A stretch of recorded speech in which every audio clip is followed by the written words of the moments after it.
আসসালামু আলাইকুম, সবাইকে আপনাদের শিবম একাডেমি থেকে স্বাগত। আজকে আমরা সপ্তম শ্রেণীর লাভ ক্ষতি 2.2 এর অঙ্ক 1 সমাধান করব। দেখুন, একজন দোকানদার প্রতি মিটার 200 টাকা দরে, প্রতি মিটার মানে 1 মিটার 200 টাকা দরে 5 মিটার কাপড় কিনে প্রতি মিটার 225 টাকা দরে বিক্রি করলে কত লাভ হয়েছে। দেখো, 1 মিটার প্রতি মানে 1 মিটার কিনছে 200 টাকা দিয়ে, হ্যাঁ, আর বিক্রি করছে 225 টাকা। সহজে বুঝে যায় লাভ হয়েছে না ক্ষতি হয়েছে। তাহলে লাভ হয়েছে, যে আমরা এখানে লিখবো যেহেতু সমাধান।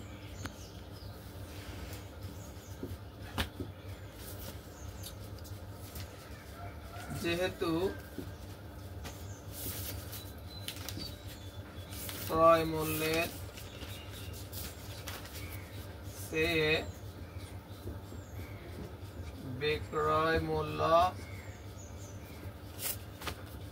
বেশি হয়েছে, সেহেতু লাভ হয়েছে। লাভ হলে লাভের সূত্র আছে, আমরা লাভ সমান হবে বিক্রয় মূল্য বিয়োগ ক্রয় মূল্য, বিক্রয় মূল্য বিয়োগ ক্রয় মূল্য। এটা হলো লাভ নির্ণয় সূত্র। যদি লাভ হয় তাহলে বিক্রয় মূল্য বিয়োগ ক্রয় মূল্য, আর যদি ক্ষতি হইলে ক্রয় মূল্য বিয়োগ বিক্রয় মূল্য। ঠিক আছে, তাহলে যেহেতু লাভ হয়েছে বোঝা যাচ্ছে, 200 টাকা দিয়ে কিনছে, 225 টাকা বিক্রি করছে, 25 টাকা লাভ হয়েছে বোঝা যাচ্ছে। দেখো, বিক্রয় মূল্য বিয়োগ ক্রয় মূল্য, বিক্রয় মূল্য আছে কত 225 টাকা, ক্রয় মূল্য ছিল 200 টাকা, তাহলে কত টাকা লাভ হয়েছে 25 টাকা। আচ্ছা, 25 টাকা কত মিটার কাপড় লাভ হয়েছে। দেখো, প্রতি মিটার মানে 1 মিটার, 1 মিটার কাপড়ে বিক্রি করে কিনছে 200 টাকা দিয়ে, বিক্রি করছে 225 টাকা, তাহলে 1 মিটার লাভ হয়েছে কত 25 টাকা। কিন্তু প্রশ্নতে বলছে যে 5 মিটার কাপড় কিনে কত টাকা লাভ হবে।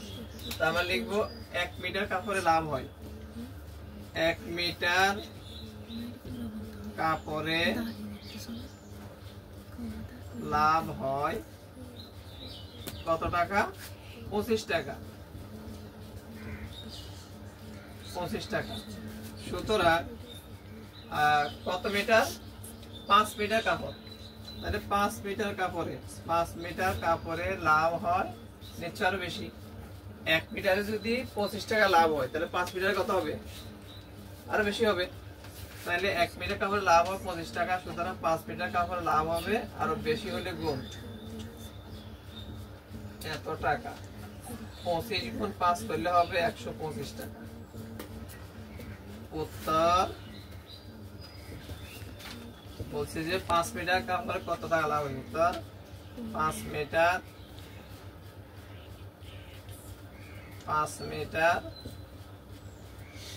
কাপড়ে 125 টাকা লাভ হয়েছে। তোমরা উত্তরমালা মিলে নেবা, সামনে উত্তরমালা আছে, লাভ হয়েছে। বুঝতে পারছো? তুলে ফেলো।